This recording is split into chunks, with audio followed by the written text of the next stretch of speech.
मैं ज्ञानानंद स्वभावी हूँ, मैं ज्ञानानंद स्वभावी हूँ। मैं हूँ अपने में स्वयं पूर्ण, पर कि मुझ में कुछ गंध नहीं। मैं अरस अरूपी स्पर्शी, पर से कुछ भी संबंध नहीं। पर कि मुझ में कुछ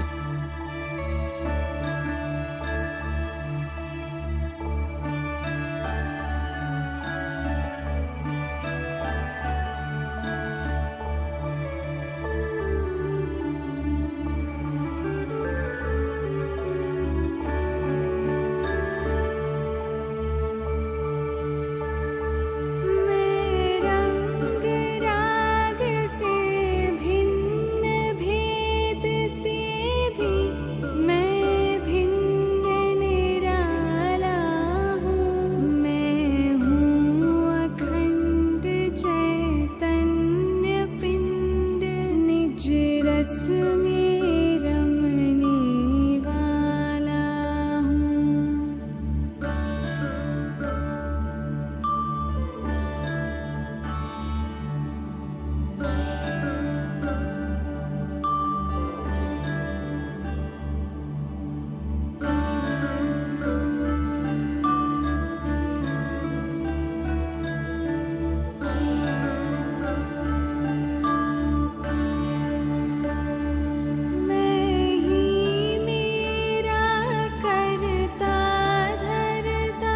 मुझ में पर का कुछ काम नहीं। मैं मुझ में रहने वाला हूँ, पर में मेरा विश्राम नहीं।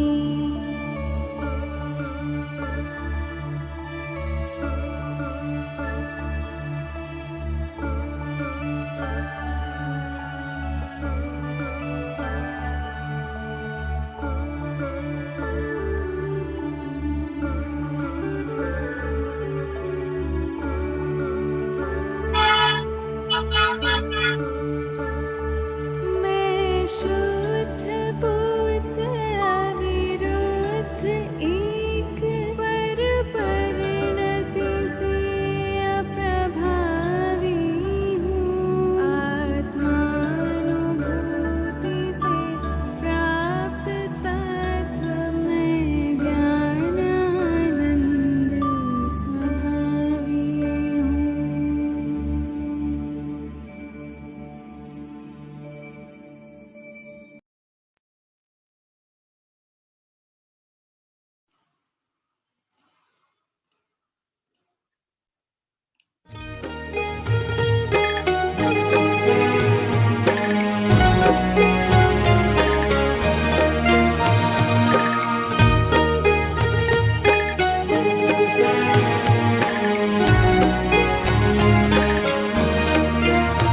शब्दवाद नय षट द्रव्य गुण पर्याय और प्रमाण का, जड़ कर्म चेतन बंध का, अरु कर्म के अवसान का।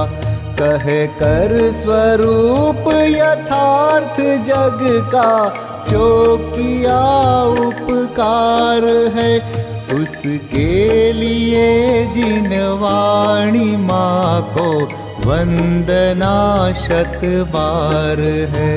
उसके लिए जिन वाणी माँ को वंदना शत बार है। शतवार है, वंदना शतवार है।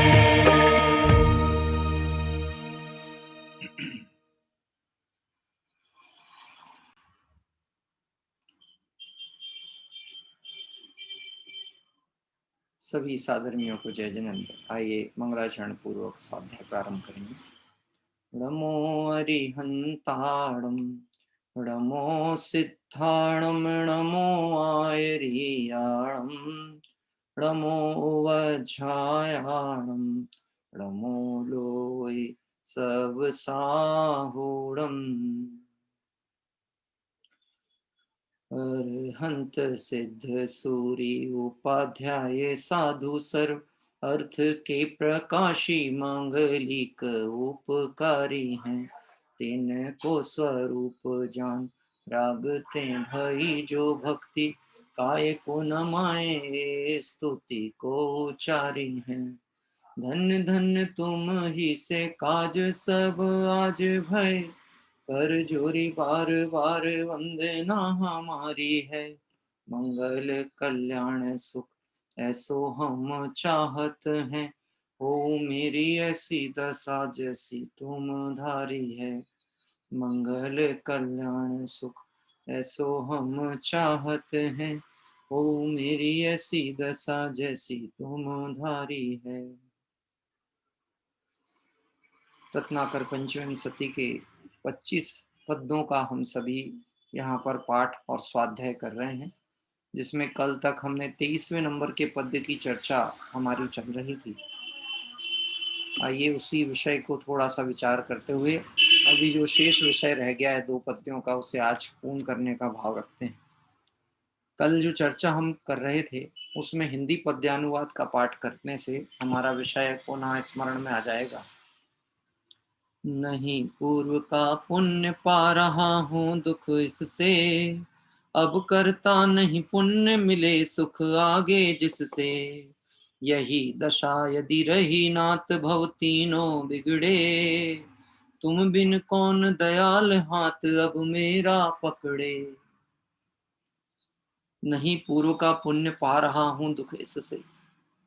कल चर्चा की थी पुण्य की जातियां अनेक प्रकार की होती हैं, और देखा जाए तो हम पुण्य के उदय का मतलब होता है सर्व तरह से वर्तमान में इच्छित वस्तुओं की प्राप्ति हो जाना। और गजब की बात है, इच्छित वस्तु की प्राप्ति होने को जगत जन पुण्य मानते हैं, जबकि ज्ञानी जन की दृष्टि में इच्छाओं का अभाव हो जाना ये भी एक तरह का पुण्य है। क्या कह रहे हैं, ये अच्छा कार्य है कि नहीं? इच्छाओं का अभाव, अरे जो दुख के कारण थी ऐसी इच्छाओं का अभाव हो जाए तो ये अच्छा कार्य हुआ कि नहीं हुआ? ये निश्चित अच्छा हुआ। लेकिन जिन्होंने इच्छाओं से सुख मान रखा है उन्हें लगता है इच्छाओं की पूर्ति होगी, और जिस कर्म के उदय से हो जाएगी, जिस साता के प्रसंग में हो जाएगी, हम उसे पुण्य कहेंगे। लेकिन निश्चय में देखें, वास्तव में देखें तो इच्छाओं का अभाव हो जाना, ऐसा परिणाम और पुरुषार्थ तैयार होना, यह भी एक अच्छा है, अच्छी जाति का पुण्य है। तो कहते हैं हे प्रभु, मैंने पूर्व का पुण्य पा रहा हूं दुख, नहीं पूर्व का पुण्य पा रहा हूं दुख इससे। वर्तमान पर्याय प्राप्त हुई, कितने ही जीवों को तो जैन कुल मिला ही नहीं। हाँ, अन्य मत में उत्पन्न हो गए, एक इंद्रिय, दो इंद्रिय, तीन इंद्रिय पर्याय में हो गए। बहुत बिरले कोई जीव हैं जिन्हें दिगंबर जैन कुल में उत्पन्न होने का अवसर मिला हो, और उसके बाद भी सही तत्व समझने का अवसर मिला हो। तो क्रम क्रम से जो पुण्य का शॉर्टिंग है वो और महीन होती चली जा रही है। क्या कह रहे हैं, छन्ने लगते चले जा रहे हैं। हम एक पुण्य की जाति की तरफ से कैसे बात कर सकते कि पुण्य और पाप, सिर्फ इतना कह के हट नहीं सकते हैं। पुण्य की बहुत तरह से जाति बताई, और स्वास्तिक पुण्य सुकृत उसे कहा गया जो हमारे सुख का हेतु बन जाए। तो सुख का हेतु क्या बनेगा कि मेरे को मेरा आत्म स्वरूप प्राप्त हो, मेरी दृष्टि स्वसन्मुख हो जाए, मेरी दृष्टि विषयों की तरफ से सुख खोजने की वृत्ति छूट जाए। यह अपने आप में एक अलग ही जाति का विशेष पुण्य है।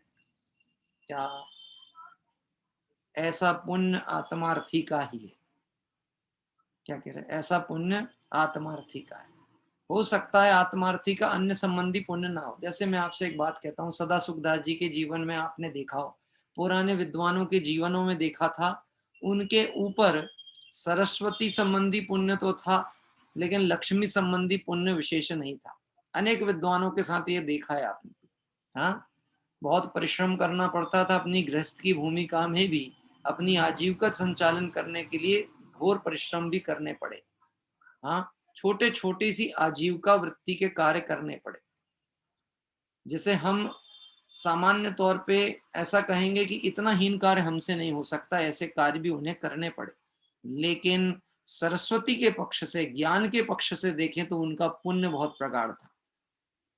क्या?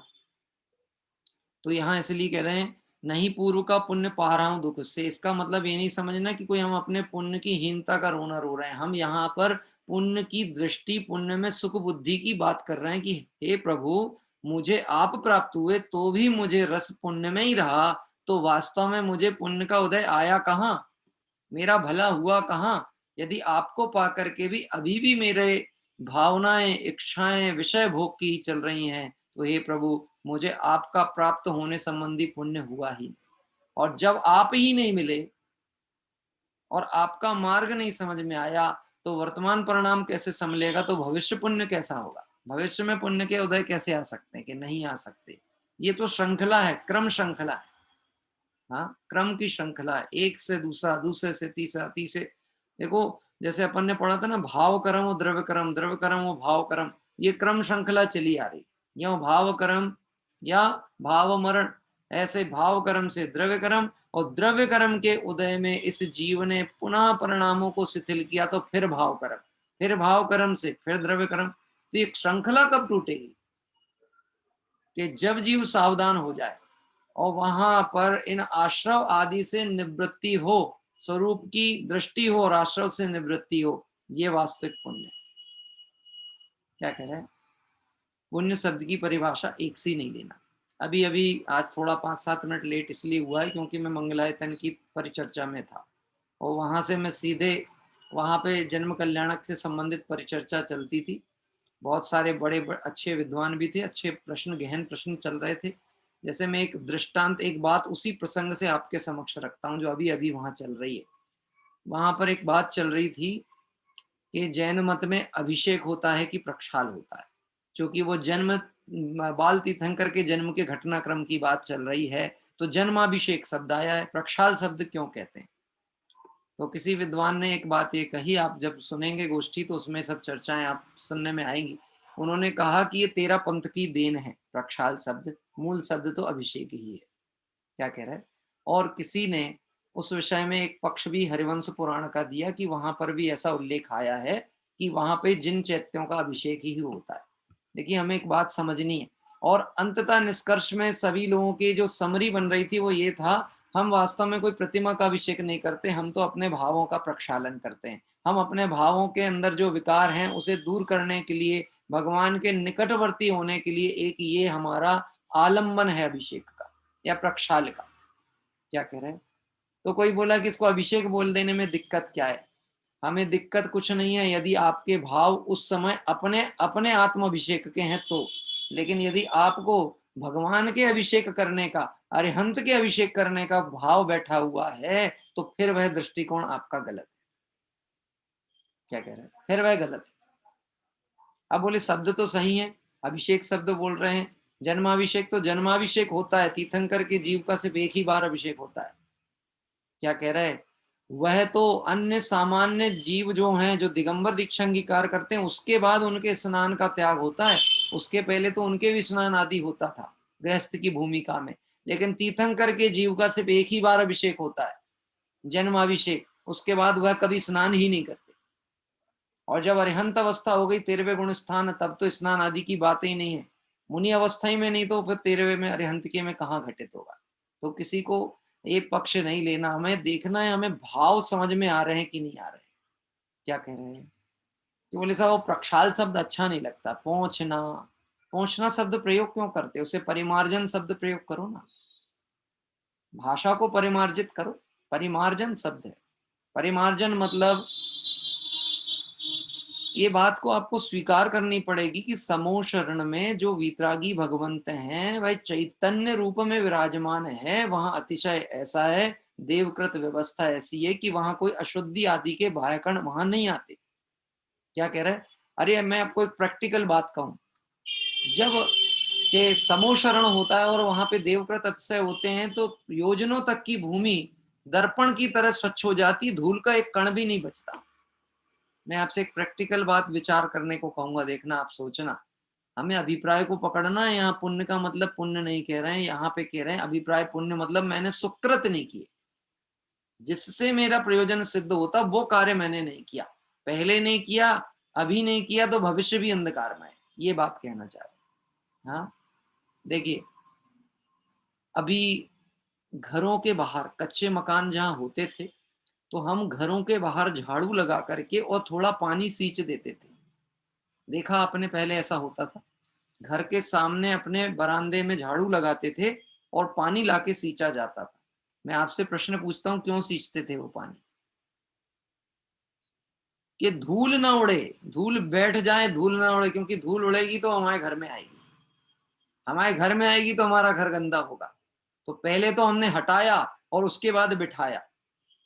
अभी जो कहना चाहिए, जिन चैत्य हैं, मतलब जो प्रतिमाएं हैं और जो कृत्रिम जिनालय हैं, जो कि देवकृत मनुष्यकृत हैं, मंदिर हैं भरत क्षेत्र आदि के, हमारे जो मंदिर हैं, इन मंदिरों में जो प्रतिमा है उसमें भाव स्थापना की गई है, पाषाण की प्रतिमा में साक्षात अरिहंत की, लेकिन प्रतिमा है तो पाषाण की ही।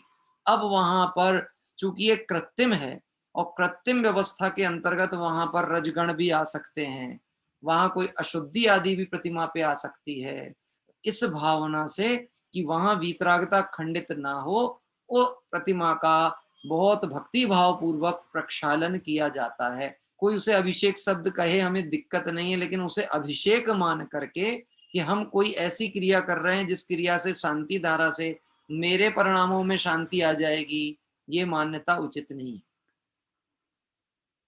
तो पूरा खेल किसका है? शब्द जंजाल नहीं है, समस्या तो दृष्टिकोण की है, भावों की है। हैं? क्या कह रहे हैं?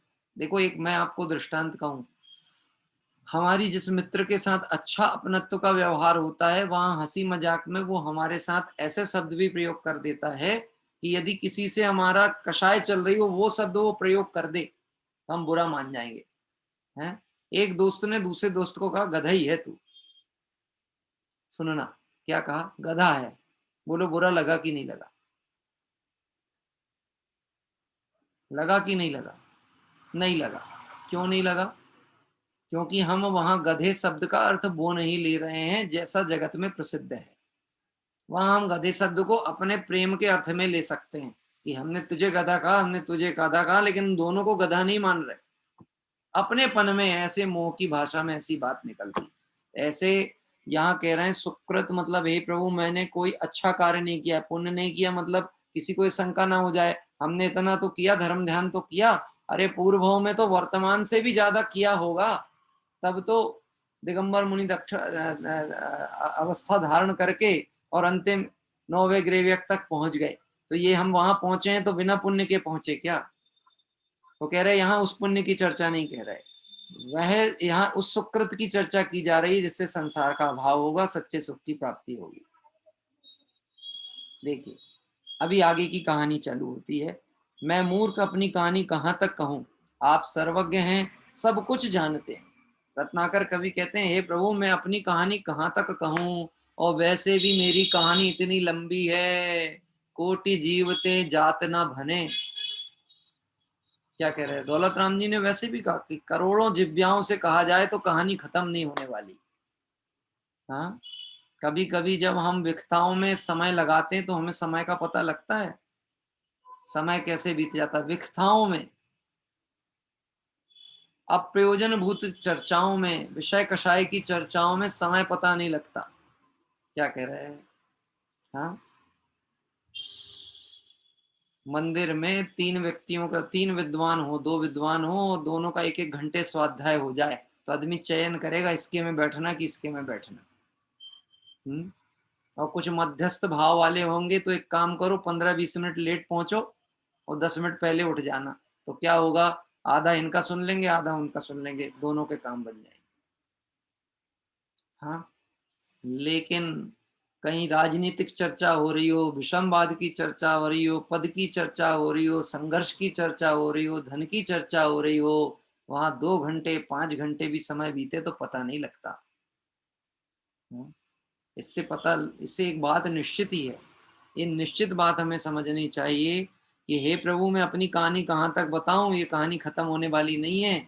इससे अच्छा तो यह है, मैं अपनी कहानी बताने से अच्छा है मैं जानता हूं कि आप मेरी कहानी के ज्ञाता हैं। आप तो ये बताओ, वह मार्ग मुझे प्रशस्त करो जिससे अब यह वार्ता विराम को प्राप्त हो, यह चर्चा विराम को प्राप्त हो। मैं कहाँ तक अपने दोष गिनाऊं, मैं कहाँ तक अपने कर्मों की अवस्थाएं बताऊं, मैं ऐसा ऐसा हुआ, इन इन गतियों में गया, ये दुख हुआ, और वर्तमान में भी ये तकलीफ है। देखो, एक लौकिक दृष्टांत समझ लें बड़ी सरल भाषा में। डॉक्टर के पास गए हैं, निश्चित ही हम अपना कष्ट तो बताएंगे, लेकिन अपनी ही बताते रहे और डॉक्टर की ना सुने तो डॉक्टर उठा के भगा देगा। क्या कि हमने जितना पूछा है उतना ही बोलो, ना आगे ना पीछे, ऐसे होगा ना।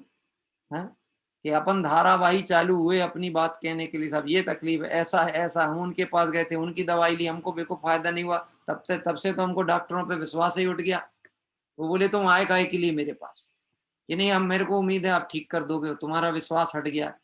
तो ये सब चर्चा को विराम लो। वो क्या कहता है, अब आप शांति से बैठ जाओ, मुझे परीक्षण करने दो। यहाँ पे यही बात की जा रही है।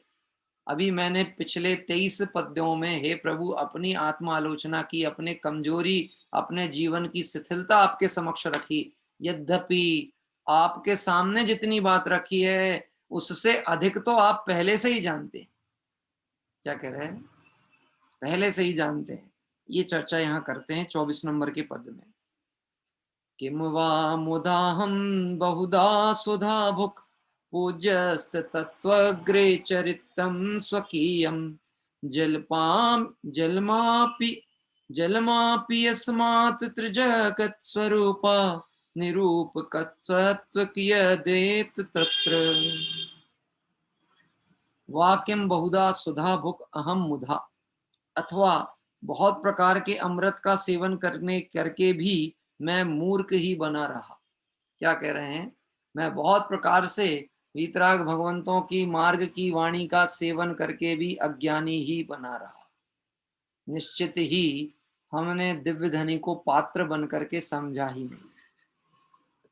देखो, स्कूल जाने वाले विद्यार्थी की सफलता उसकी लगन और रुचि पर निर्भर करती है।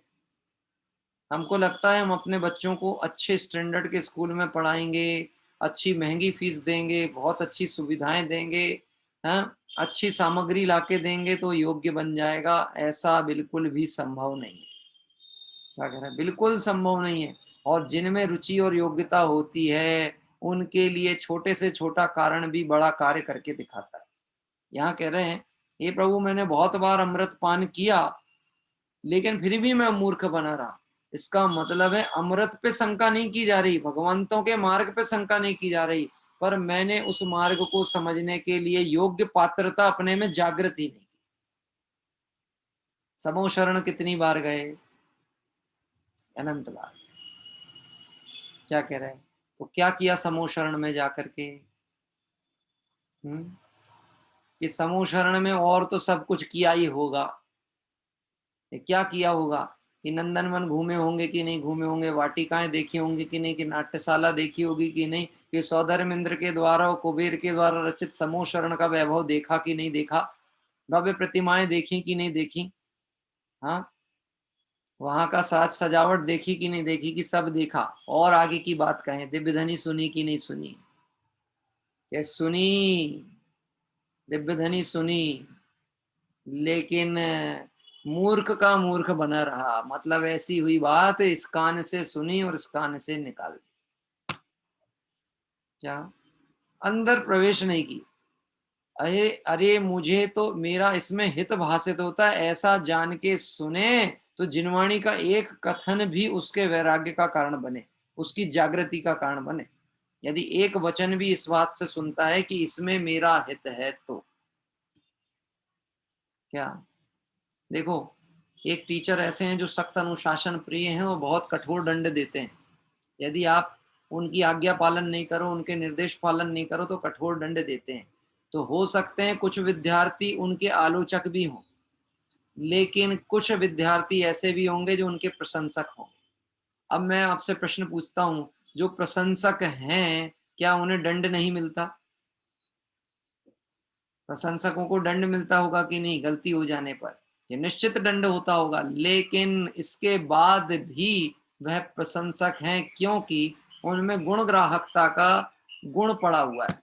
वह वहां गुण अंगीकार करने गए हैं, दोष अंगीकार करने नहीं गए। हाँ, वो ये कहते हैं भले दंड दे दो, हमें नहीं समझ में आया तो डांट दो, लेकिन समझा जरूर दो। ऐसा आप विचार करना, मैं समूह शरण में गया, अमृत सेवन किया, लेकिन मूर्ख बना रहा। यानी ऐसा लगता है मैं अमृत को लेने के लिए चलनी लेके दौड़ा हूं, छन्नी लेके पहुंच गया समूह शरण में। नहीं समझ में आया, छन्नी लेके कैसे? कि अमृत बट रहा था, अमृत की धारा बह रही थी और हमें अपना पात्र लेकर के वहां जाना था। तो जल्दी जल्दी में दौड़ तो लगाई, लेकिन उठा के क्या लेके गए? वो आटा चालने की छलनी होती ना, है, वो उठा के ले गए। क्या ऐसा देखा मैंने एक बार, ये जो ऑयलों के टैंकर वगैरह पलट जाते हैं ना, कच्चे तेल के, या कई बार ऑयल टैंकर पलट जाते हैं गांव के पास में, तो गांव वाले अपने घर से बाल्टी मग्गा जो सामान मिले लेके दौड़ लगाते हैं। किस चीज के लिए? चलो बह रहा है तेल, बह रही रे तेल की धार आज इस नगरी में, चलो भर के लाएंगे। ऐसा एक बार देखा, कहीं जा रहा था और ट्रक पलटा हुआ था, टैंकर, लोगों की भीड़ लगी हुई थी। क्या कह रहे? लोगों की भीड़ लगी हुई थी। हाँ, एक व्यक्ति को कुछ समझ नहीं आया कि क्या ले लूं, काय में भर लूं। तो जो गमछा था ना उसके पास, गमछा गमछा वो ही गमछा उठा करके और जहां बह रहा था वहां ले गया। अभी बोलो ले पाएगा कि नहीं ले पाएगा, इकट्ठा होगा कि नहीं होगा? होने नहीं वाला, एक बूंद भी नहीं आने वाला, लेकिन उसको तो लगा था कुछ तो मिल ही जाए। समूह शरण में मैं अपने को जानने जाता तो मिल जाता, पर मैं कुछ के चक्कर में गया। क्या मैं अभी देखो ये प्रश्न, ये सब उदाहरण अभी अभी चर्चा चल रही, ताजी ताजी बात से उठ के आया हूं, इसलिए वो बातें वहां से चल रही थी। हाँ, वहां पे किसी ने एक प्रश्न ही आया, कितने करोड़ रत्न बरसते हैं कि कहने की बात है? तो कुछ लोगों का मंतव्य था कि वो सहज सुख शांति हो जाती है, इस दृष्टिकोण से हम क्यों विकल्प करें कि रत्न बरसते हैं, बस वो शांति हो जाती, सब तरह की व्यवस्थाएं हो जाती।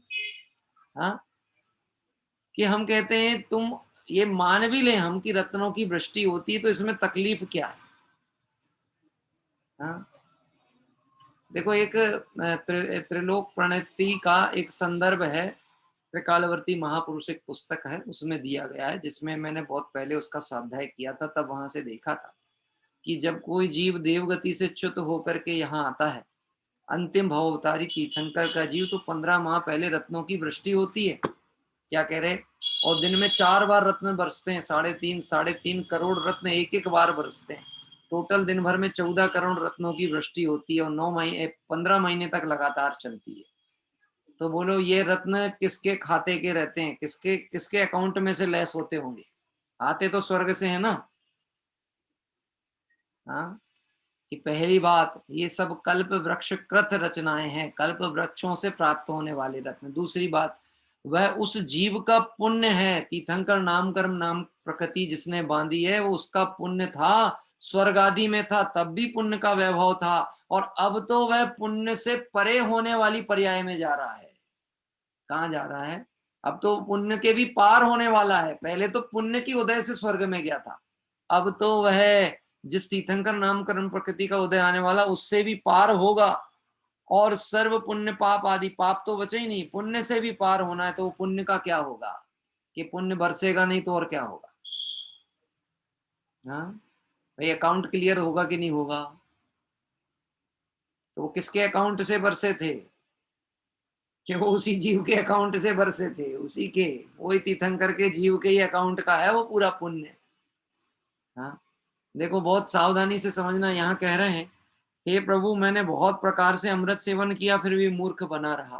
तो मूर्ख इसलिए बना रहा, ना मैंने अमृत के स्वरूप को समझा, ना अपने स्वरूप को समझा, और जिस पात्रता और योग्यता के साथ तत्व सुनने गया वहां कोई ना कोई लौकिक अभिप्राय था। इसलिए हम एक प्रतिज्ञा लेते हैं, मुझे जब इस पर्याय में आत्मकल्याण करना है तो मैं जिनवाणी का अभ्यास आत्महित की भावना से करूंगा, अन्य किसी लौकिक प्रयोजन से नहीं करूंगा। नहीं तो यह जिनवाणी से भी कुछ लाभ होने वाला नहीं, दिव्य धनी से कोई लाभ नहीं होने वाला यदि लौकिक वांछा लेकर के स्वाध्याय में बैठता है, चिंतन करता है, पठन करता है, मनन करता है। हाँ, कदाचित बोलने की वक्तत्व शैली अच्छी हो तो इसके लिए स्वाध्याय नहीं करना कि हमें सुनाना है। क्या कह रहे हैं, यह शैली मेरा स्वरूप नहीं है, ऐसा अभ्यास करना, इसलिए अभ्यास नहीं करना कि मुझे सुनाना है।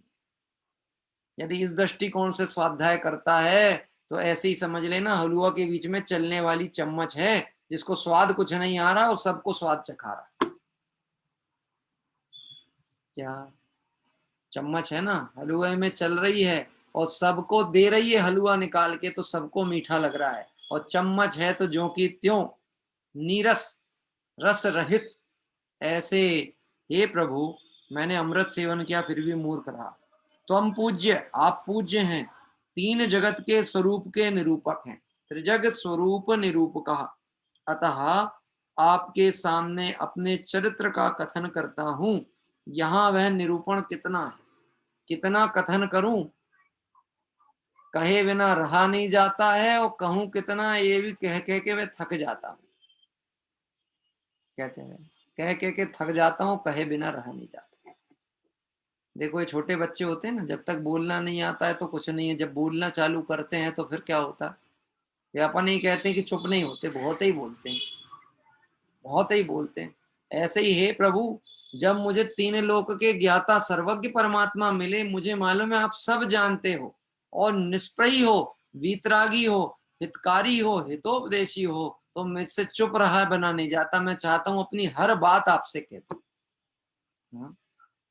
निशुल्क उपचार केंद्र चल रहा हो और ऐसी औषधियां मिल रही हो जिससे कि महाव्याधियां भी मिट रही हो, तो बोलो कौन कौन से रोग हम बताएंगे वहां जाकर।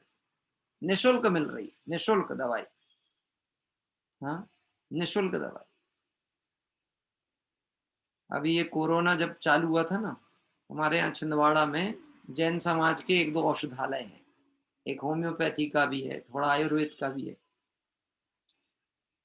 होम्योपैथिक के औषधालय में सूचना टंगी हुई लिखी थी, जब आवागमन चालू था मंदिरों में उस समय, वहां ऐसे लिखी थी कि वायरल फीवर और वैक्सीनेशन के लिए, वायरल फीवर और ये रोग प्रतिरोधक क्षमता बढ़ाने के लिए एक निशुल्क वैक्सीनेशन की दवाई दी जा रही है, वितरित की जा रही है।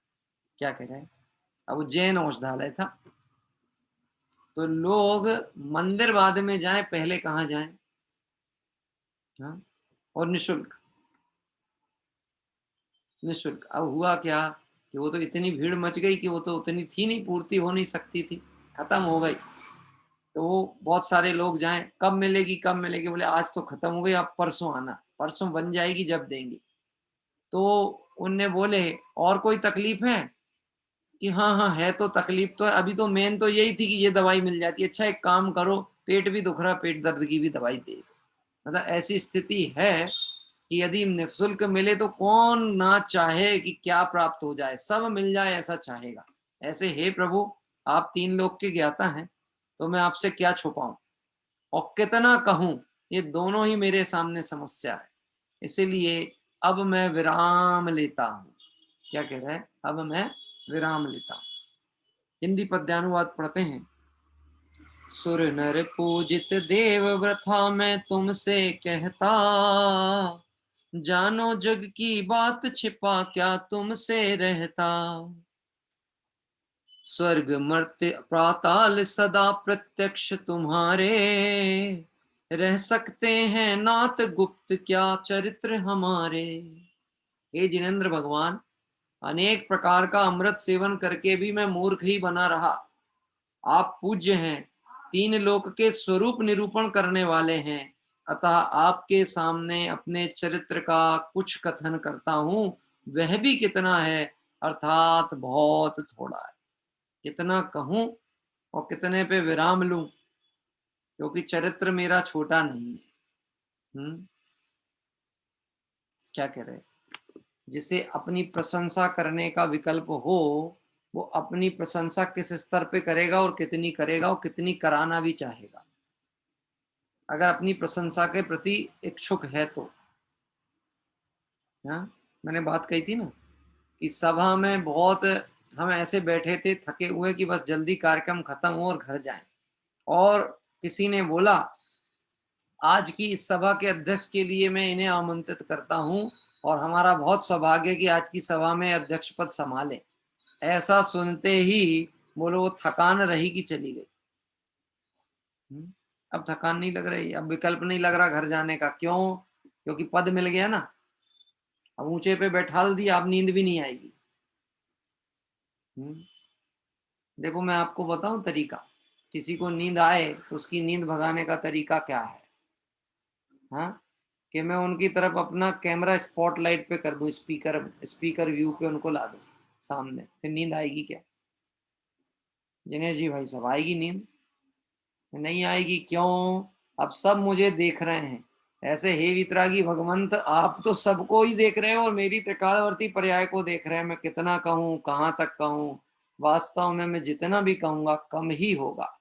आप तो त्रिकालदर्शी हैं, इसलिए हे प्रभु मैं अब बहुत ना कह के थोड़ा कहता हूँ, और अंतिम जो पद की तरफ हम बढ़ रहे हैं उस पद की चर्चा को हम यहाँ लेंगे। पहले हिंदी पद्यानुवाद लेते हैं। हे पूज्य अपने चरित्र को बहुभांति गाऊं क्या वृथा, कुछ भी नहीं तुमसे छिपी है पापमय मेरी कथा।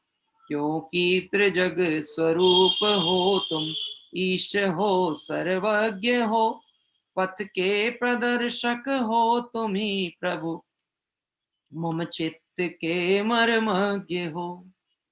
क्या कह रहे हैं? आप त्रिजग स्वरूप हो, आप ईश हो, आप सर्वज्ञ हो, आप पथ प्रदर्शक हो, आप ही मर्मज्ञ हो। अनेक विशेषणों से वितरागी भगवंत को स्मरण किया। क्या कह रहे हैं? वास्तव में मेरी अंतर परिणति क्या है ये तो मैं ही जान रहा हूं, लेकिन इसके साथ साथ कोई एक और है जो मेरी परिणति को जानता है। वह है कौन? सर्वज्ञ परमात्मा। आप मेरे विकार को भी जानते हो और मेरे द्रव्य स्वभाव के निर्विकार स्वरूप को भी जानते हो। और गजब की बात है, मेरे को भी जानते हो, मेरे विकार को भी जानते हो, मेरे निर्विकार स्वरूप को भी जानते हो, और अपने स्वरूप में तन्मय तल्लीन भी हो। ऐसे विशेषणों से युक्त वीतराग भगवंत को यहाँ पर 24वें पद के माध्यम से स्मरण किया गया। आइए हम अब अंतिम पद की ओर चलेंगे, 25 नंबर का पद जो इसकी चर्चा यहाँ पर की गई है, और उसके साथ हमारा ये रत्नाकर 25 का विषय पूर्ण होगा। हाँ जी, जिनेश जी वैसा थोड़ा नेटवर्क वीक हो रहा है क्या? आप लोगों को आवाज पहुंचती है? क्लियर आ रही है? हाँ, मुझे क्योंकि आप लोगों के वीडियो यहाँ स्पष्ट बिल्कुल भी नहीं आ रहे हैं, इसलिए मुझे आपकी तरफ से संकेत चाहिए था। हाँ, पहुंचती आवाज तो अच्छी बात है। 1 मिनट के लिए हम थोड़ा सा विराम ले रहे हैं। 1 सेकंड के लिए मैं थोड़ा वो नेटवर्क का जो आज हमने मोबाइल से लगाया, वो मोबाइल को मुझे विंडो पे रखने का है। 1 मिनट का मैं विराम लेता हूँ।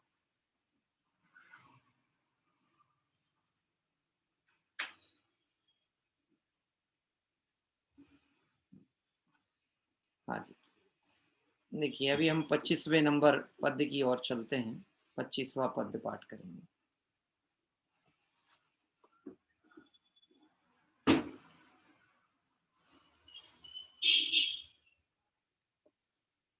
आप श्रेष्ठ हैं, मैं आपका कृपा पात्र हूँ, मुझे कुछ नहीं चाहिए, मैं सर्वज्ञता की कामना करता हूँ।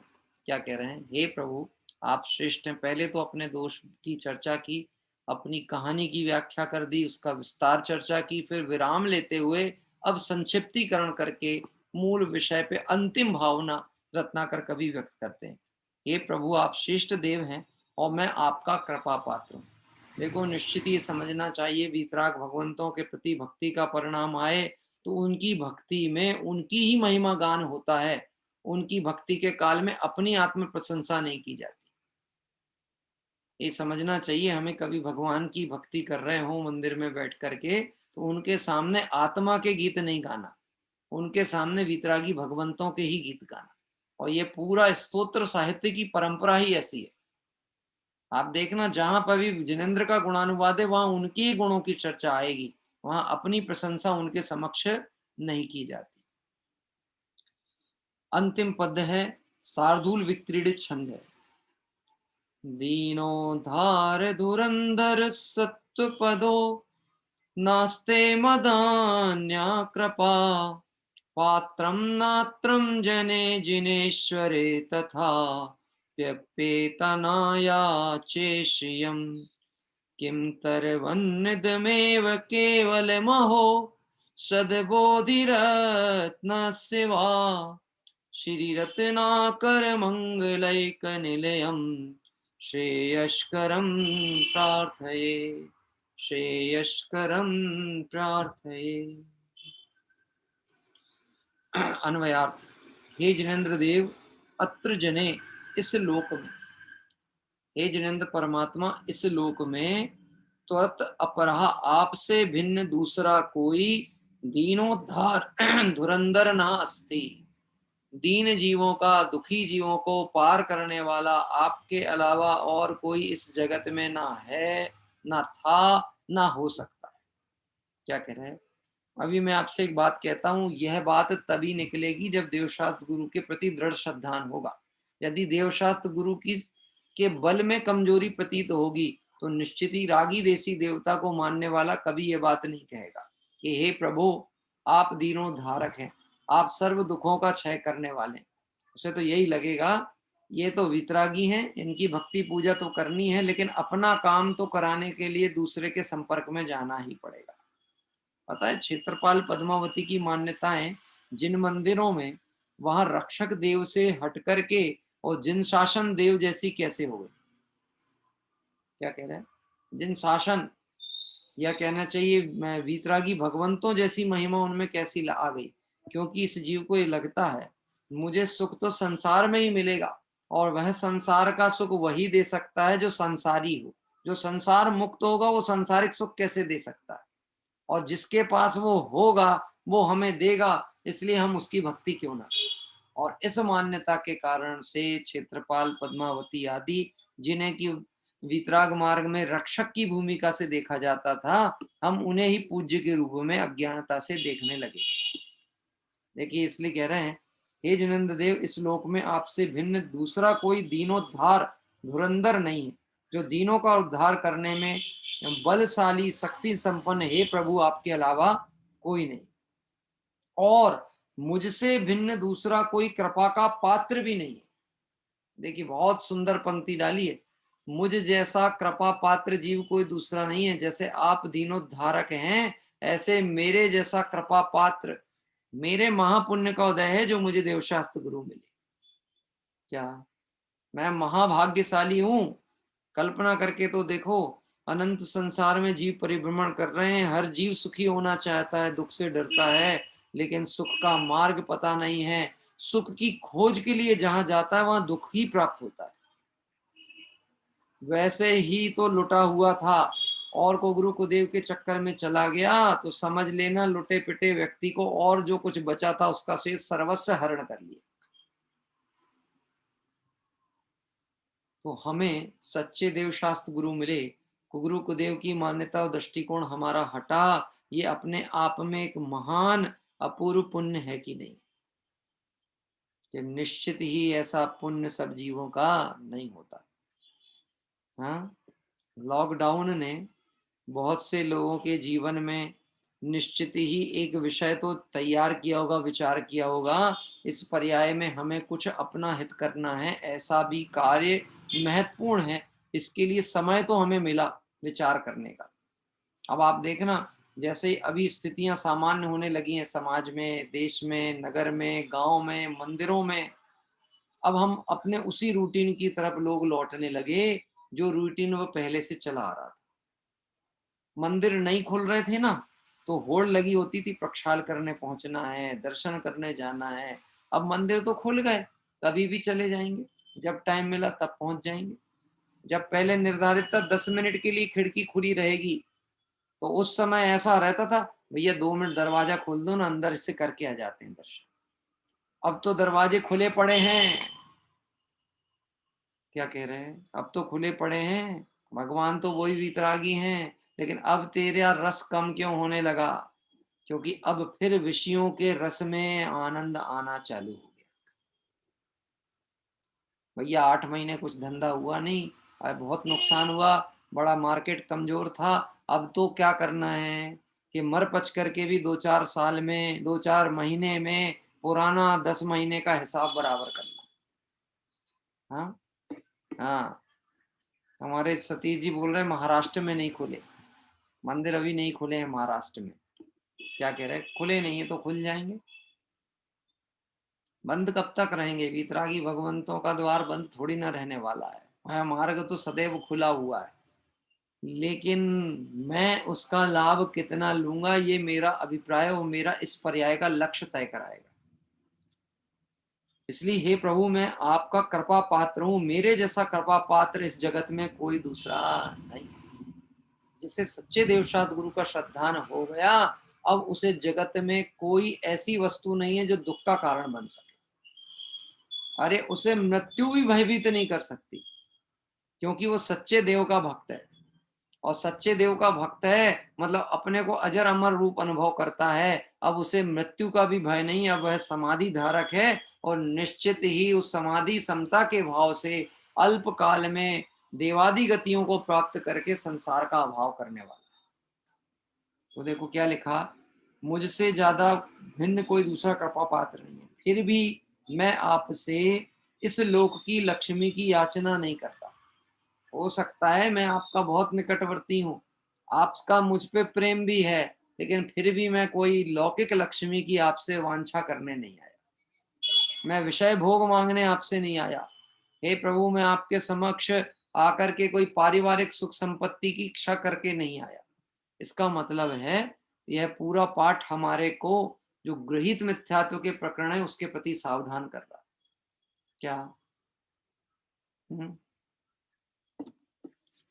परसों पूजा होगी ना, तो एक तो भगवान महावीर स्वामी की होगी और एक गौतम गणधर स्वामी की मुख्य रूप से उस दिन होती है। और कोई बच रहा है जिसकी पूजा करना हो उस दिन? हाँ? है कोई जिसकी रह गई वो पूजा करना? सबसे ज्यादा पूजा किसकी होती है? आज मैं ऋषभ जी के साथ में कहीं जा रहा था, उसी काम से उनके परिवार के साथ ही हम कहीं जा रहे थे। बाजार में बहुत भीड़ थी। क्या? तो चर्चा चल रही थी, देखो कितनी भीड़ चल रही है, क्या खरीदना क्या खरीदना। तो ऋषभ जी थोड़े से हमारे कौतूहली टाइप के हैं और कहना चाहिए उपहास भी, हंसी मजाक भी उनकी होती रहती है। मैं सामने बैठा था गाड़ी में, पीछे उनका पूरा परिवार था। तो मुझसे वह कहते हैं, लक्ष्मी जी ले लें क्या? क्या कहा? लक्ष्मी जी ले लें क्या? मैंने कहा ये लक्ष्मी जी खरीदने के लिए पहले अपने जेब की हल्की करनी पड़ती, मुझे ऐसी लक्ष्मी जी नहीं चाहिए जो जेब की भी निकाल के ले जाने। क्या कह रहे हैं? मेरे को नहीं चाहिए ऐसी, पहले तो अपनी जेब की जाएगी और बाद में वो आई और वो आकर के जो मिथ्यात्व श्रद्धान का पोषण जिसके निमित्त से हुआ, मेरी तो संपूर्ण वैभव ही चला गया। क्या कह रहे हैं? बात कहना मेरी, जगत पता नहीं कहां पर अज्ञानता से पत्थरों में सर फोड़ रहा है, मिट्टी में सुख खोज रहा है, हाँ, रेत में से तेल निकालने का प्रयास कर रहा है, जहां जो वस्तु है नहीं वहां से वो प्राप्त होने वाली नहीं। स्वयं किए जो कर्म शुभाशुभ फल निश्चय ही वे देते, करे आप फल दे अन्य तो स्वयं किए निष्फल होते। ये बात जिसको पता होगी वो ऐसे गृहित मिथ्यात्व पोषक क्रियाओं से बचेगा। बहुत चीजें सामान्य तौर पे चर्चा पे अनेक बार कहने में आ ही जा रही है। किसी ने फिर आज मुझे कहा था, धनतेरस के दिन एक दिया तो जला सकते हैं कि नहीं जला सकते? तो हम तो कह रहे हैं निश्चित ही आप दिया जलाइए, चलो ज्ञान का दीप जलाएं, मोह अंधकार को दूर भगाएं। पर दिए के नाम पे हम मिट्टी का ही दिया क्यों जलाना चाहते, तेल का ही दिया क्यों जलाना चाहते, और ऐसा दिया क्यों जलाना चाहते हैं जो बुझने वाला है? हाँ, क्या कह रहे हैं? ऐसा दिया क्यों जलाना चाहते? आपने देखा लौकिक में, अन्य मत में दिए की ज्योति के हिसाब से इष्ट और अनिष्ट की कल्पना की जाती है। कि दिए की ज्योति जलती रहे मतलब मंगल है, और दिए की ज्योति बुझ गई मतलब अमंगल हो गया। हाँ, और वो मान्यता दिगंबर जैनियों में भी आ गई, तो वो अखंड दीपक जलाने लगे। क्या जलाने लगे? अखंड दीपक मंदिर में। तेल खत्म नहीं होना चाहिए, घी खत्म नहीं होना चाहिए भैया, घी की पूर्ति हम करेंगे, साल भर जलने दो। गजब की बात है, अज्ञानता में तूने अनंत जीवों के घात का परिणाम कर लिया, अनंत जीवों के घात का परिणाम के कार्य की अनुमोदना कर ली, और वो भी कहां कर ली? वीतरागी भगवंतों के मंदिर के अंदर, जहां से हिंसा से बचना था और आत्म स्वरूप का परिचय करके अहिंसा धर्म का पालन होना था, वहीं हमने हिंसा की अनुमोदना कर ली। ऐसे कोई अगर हमने प्रतिज्ञा की हो तो ऐसी प्रतिज्ञाओं को छोड़ देना भला है। समझदारी पूर्वक समझ करके सावधानी से सुधरने की आवश्यकता है। हाँ, हाँ। अतुल भाई बता रहे हैं कलकत्ता में, अरे कलकत्ता में नहीं, बहुत से जगहों पे अखंड ज्योति देखी होगी आपने। अखंड ज्योति एक जो मूल नायक भगवान की वेदी होती, लगभग वहां पे तो बहुत से मंदिरों में मैंने देखी। लोग उसमें घी दे देते हैं दान में, या घी डाल देते हैं अपने हाथ से, और उसकी आशिका लेकर के ऐसा उसके ऊपर हाथ फेर करके और अपने मस्तक पे लगाते हैं। हाँ, गजब की बात है, दिए की ज्योति की प्रकाश उन्हीं को दिख रहा है जो इनको केवल्य ज्योति नहीं दिख रही। सामने केवल्य ज्ञान से सुशोभित वीतरागी भगवंत, जिनको हम कहें कि जिनका भानु यानी सूर्य, केवल्य ज्ञान रूपी सूर्य के प्रकाश में सारा जगत झलकता है, इतने तीव्र प्रकाश में भी मुझे भगवान को देखने के लिए दिए की जरूरत पड़ रही है, निश्चित ही मैं अंधा हूं।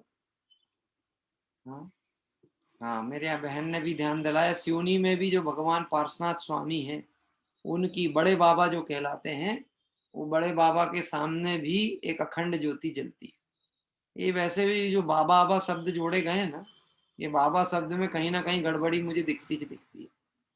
हैं? क्या कह रहे हैं? आपने देखा होगा शिखर जी के पर्वत पे जो लोग, कुछ दरिद्र लोग बैठे रहते हैं पैसा मांगने के लिए, वो एक गीत जरूर गाते हैं, सावलिया पारसनाथ शिखर पे भलो बिराजो जी। तो क्यों भलो विराजो, बताओ? हैं? भलो क्यों विराजो? कि वो इसलिए भलो विराजो है कि उनके दर्शन करने लोग आते हैं तो हमारा काम चलता रहता है। यही भला किया आपने, ऊपर बैठे हो तो कम से कम इतने लोग ऊपर जाते हैं आते हैं, जाते हैं आते हैं जाते हैं, तो कुछ हमारा भी पेट पूजा होती रहती, इसलिए भलो विराजो। हम्म?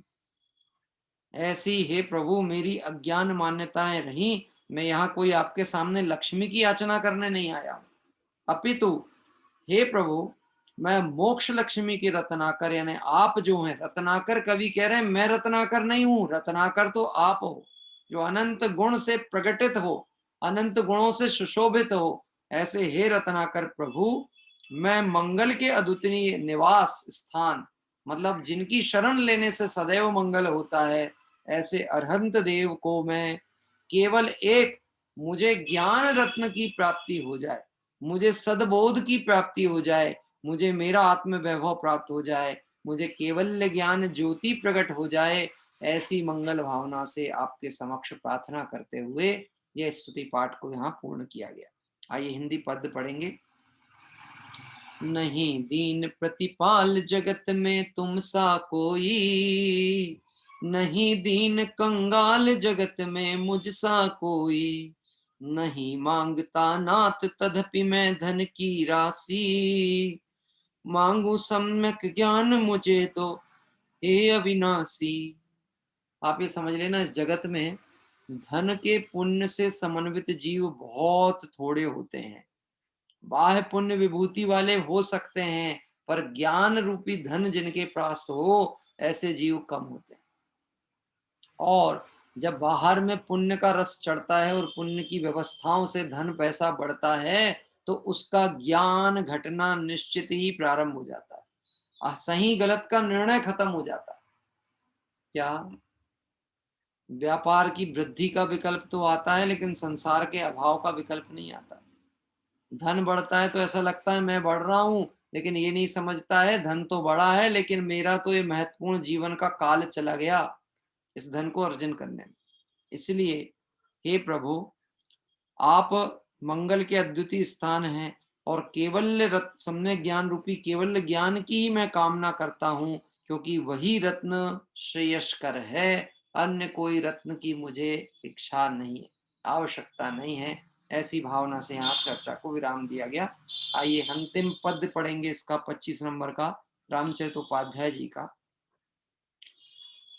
दीनोद्धारक धीर आप सान नहीं है, कृपा पात्र भी नाथ न मुझसा अपर कोई है। तो भी मांगू नहीं धन धन कभी भूल कर, अरहन केवल बोधि रत्न होवे मंगल कर। श्री रत्नाकर गुण गान यह दूरित दुख सबके हरे, बस एक यही है प्रार्थना मंगलमय जग को करे। इस तरह से रामचरित उपाध्याय जी का हिंदी पद्यानुवाद हुआ और कृष्णलाल वर्मा जी के अंतिम पद की कुछ पंक्तियां यहाँ लिखी हैं, जिसका पाठ मैं कर रहा हूं।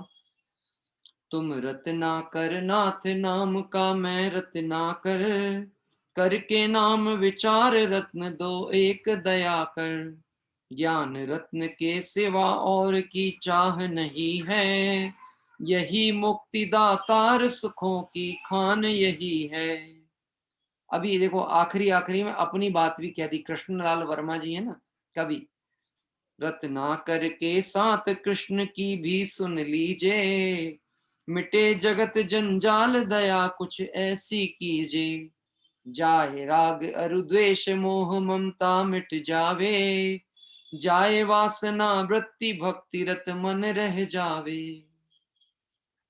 इस तरह से वीतरागी भगवंत का मंगल स्मरण करते हुए रत्नाकर पंचविंशतिका का स्तोत्र पाठ पूर्ण हुआ।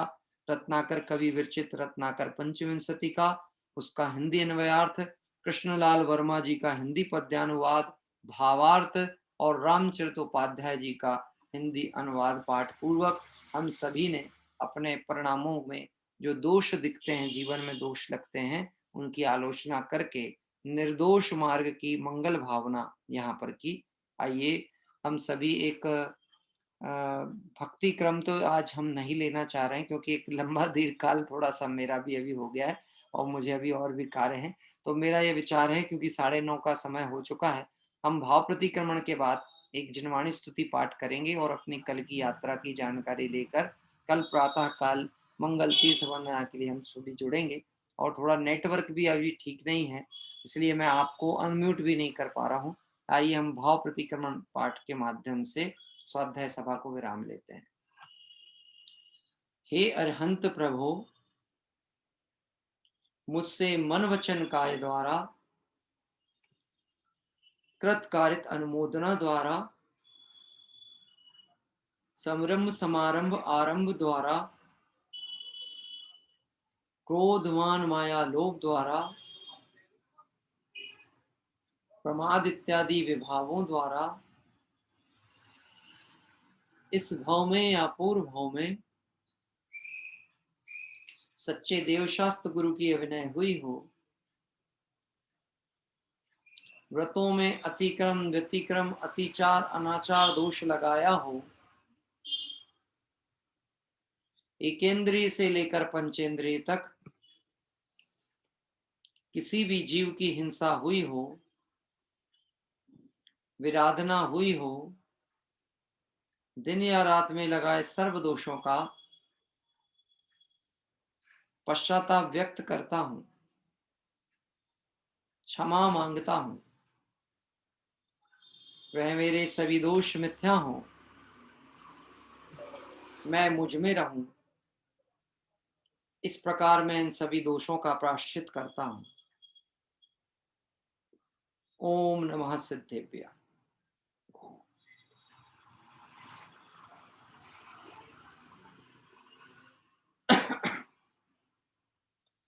और आइए हम सभी इस तरह भाव प्रतिक्रमण के उपरांत मंगल तीर्थ वंदना के क्रम में चल रहे हैं। और कल एक दिवस है जिसमें हम कल एक तीर्थ वंदना का लाभ लेंगे और फिर उसके बाद भगवान महावीर स्वामी का निर्वाण महोत्सव। आज धन्यतेरस का दिन था, धनतेरस का दिन नहीं था। धन्यतेरस मतलब हमें भगवान महावीर स्वामी की अंतिम दिव्य देशना का जो लाभ है वो आज के दिन हम सभी को हुआ। तो ये धन्य तेरस थी जिस दिन हमें अंतिम वचन तत्व के भगवंतों के माध्यम से मिले, जो हमारे भव के अंत करने के लिए परिपूर्ण है, सार्थक हैं और मार्ग का पथ प्रदर्शक करने वाले हैं। ऐसी दिव्य धनी का लाभ आज के दिवस हम सभी ने प्राप्त किया। और कल प्रातः हम सभी हमारी मंगल तीर्थ वंदना के क्रम में एक नए क्षेत्र की ओर चल रहे हैं जो कि महाराष्ट्र का है, और इस क्षेत्र का नाम है 1008 केसरिया नाथ जी। यद्यपि ये क्षेत्र बहुत प्रसिद्ध नहीं है और वहाँ पे आवागमन भी बहुत कम है, बहुत प्राचीन मंदिर है, मंदिर भी अंदर से बहुत जीर्ण हो चुका है, लेकिन वहाँ पे बहुत सुंदर मनोज्ञ प्रतिमाएं हैं, प्राचीन प्रतिमाएं हैं।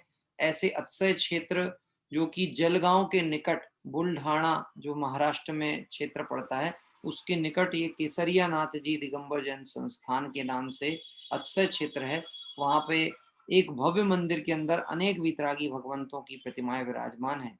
उस क्षेत्र की कल प्रातः हम वंदना करेंगे और परसों हम सभी पावापुर जी की वंदना करने, भगवान महावीर स्वामी के दर्शन पूजन करने और निर्वाण महोत्सव मनाने के लिए पावापुर चलेंगे। आप सभी, लगभग मेरा अनुरोध है, प्रातः काल आपके यहाँ मंदिर खुल चुके होंगे, तो आप अपने घरों से निर्वाण लाडू तैयार करके अपने घर से ही लेकर के जाएं और वहाँ मंदिर में जो आपको कहना चाहिए मर्यादित प्राशुक जल आदि हो उससे शुद्धि कर लें। वहाँ पर आप निर्वाण कांड पाठ करना चाहें तो निर्वाण कांड पाठ करके भगवान महावीर का स्मरण करके सामूहिक पूजन आदि का आयोजन हो तो उसका लाभ लें, और नहीं है तो फिर कम से कम व्यक्तिगत निर्वाण कांड आदि का पाठ करके प्रभु के निर्वाण महोत्सव का निर्वाण गोला अर्पित करके आ सकते हैं। और उसके बाद हमारा जो समय 8 बजे का है, 8 से 9 सवा 9 साढ़े 9 बजे तक का ही जो समय है, उस दिन हम स्वाध्याय क्रम को अलग से नहीं रख रहे हैं, उसको हम उसी में पूजन के साथ ही जो विशेष प्रसंग पूजा का निर्वाण कांड आदि का होगा उस संबंधित रहेंगे। रात्रिकालीन सभा भी परसों के दिन विराम को ली गई है, परसों दिन रात्रि की सभा नहीं रहेगी, इसलिए कल रात्रि में हम भगवान महावीर स्वामी के जो निर्वाण महोत्सव की पूर्व वेला की चर्चा कल रात्रि में करेंगे। आइए हम सभी जिनवाणी स्तुति पाठ करते हुए अभी की सभा को विराम देते हैं। जिनवाणी माँ जयवंतो मेरी जिनवाणी माँ, जिनवाणी माँ जयवंतो मेरी जिनवाणी माँ। श्री सर्वज्ञ प्रभु की वाणी, गणधर गुरुर माहि समानी। चुनि चुनि अंग रचे सुखदानी, साधवाद मैं श्री जिनवाणी, जिनवाणी माँ जयवंतो मेरी जिनवाणी माँ। जो हित चाहो भविजन प्राणी, जो हित चाहो भविजन प्राणी, पढ़ो सुनो ध्याओ जिनवाणी। पढ़ो सुनो ध्यावो जिनवाणी। शादवाद की यही निशानी, साधवाद की यही निशानी, शिव पथ की है यही निशानी। शिव पथ की है यही निशानी। जिनवाणी माँ जयवंतो मेरी जिनवाणी माँ, जिनवाणी माँ जयवंतो मेरी जिनवाणी माँ। जावाणी के ज्ञान से सूझे लो कालो, सोवाणी मस्तक धरो सदा देत हूँ डो। णमुकार मंत्र के पाठ पूर्वक का उत्सर्ग करेंगे। नमो अरिहंताणम, नमो सिद्धाणम, नमो आयरियाणम, नमो वच्छायाणम, नमो लोए सब साहूणम। नमो अरिहंताणम, नमो सिद्धाणम, नमो आयरियाणम, नमो वच्छायाणम, णमो लोये सब साहूणम णमो अरिहंताणम णमो सिद्धाणम णमो आयरियाणम णमो वच्छायाणम नमो लोये सब साहूणम। जय बोले देव शास्त्र गुरु भगवान की जय हो। जय बोले वितरागी जैन शासन की जय हो। जय बोले द्वादशांग में जिनवाणी माता की जय हो। जय बोले अनंतानंद सिद्ध परमेष्टि भगवंतों की जय हो। इस तरह से हम सभी की यह मंगल आराधना वितरागी भगवंतों के माध्यम से, और आज जो हमने रत्नाकर 25 का स्वाध्याय यहाँ पर पूर्ण किया, निश्चित ही स्वाध्याय की पूर्णता हमें इस अध्यात्म तत्व की गहराई और गंभीरता का परिचय कराती है। इसी तरह हम अध्याय अभ्यास क्रम में जुड़े रहें। आगामी दिवसों में हमारे जो 16 तारीख से रात्रि के स्वाध्याय का सत्र होगा, उसमें एक नए विषय के साथ हम अपने स्वाध्याय से जुड़ेंगे। और अभी हम सभी ने आज ये सुंदर स्वाध्याय एक ग्रंथ का पूर्ण किया। आप ये समझ लेना, ये बहुत ही कठिन कार्य होता है किसी ग्रंथ का आद्योपांत अध्ययन होना। हम भले स्वाध्याय करते भी हों, लेकिन कई बार ऐसी प्रवृत्ति होती है, कभी कोई ग्रंथ बीच से खोला, थोड़ा सा प्रासंगिक चर्चा को पढ़ लिया, अच्छा लगा तो आगे पढ़ लिया और कठिन लगा तो बंद कर दिया। यानी किसी ग्रंथ का आद्योपांत अध्ययन होना, ये बहुत कषाय की मंदता हो तब पूर्ण हो पाता है। और हमारे एक ग्रंथ का आद्योपांत अध्ययन हुआ, भले वह लघु ही सही, लेकिन आद्योपांत हमने उसका अध्ययन किया है। निश्चित ही हम कषाय को घटा करके और स्वरूप को प्राप्त करने की तीव्र लालसा वाले जीव हैं, और हम अल्पकाल में भाव का भाव कर मुक्ति को प्राप्त करेंगे। इसी मंगल भावना से आज की चर्चा को विराम लेते हैं। कल प्रातः पुनः अपने निर्धारित समय पर 7:50 से हम इस नवीन क्षेत्र केसरिया नाथ क्षेत्र के दर्शन और पूजन के लिए जुड़ेंगे। तब तक सभी साधर्मियों को सादर जय जय।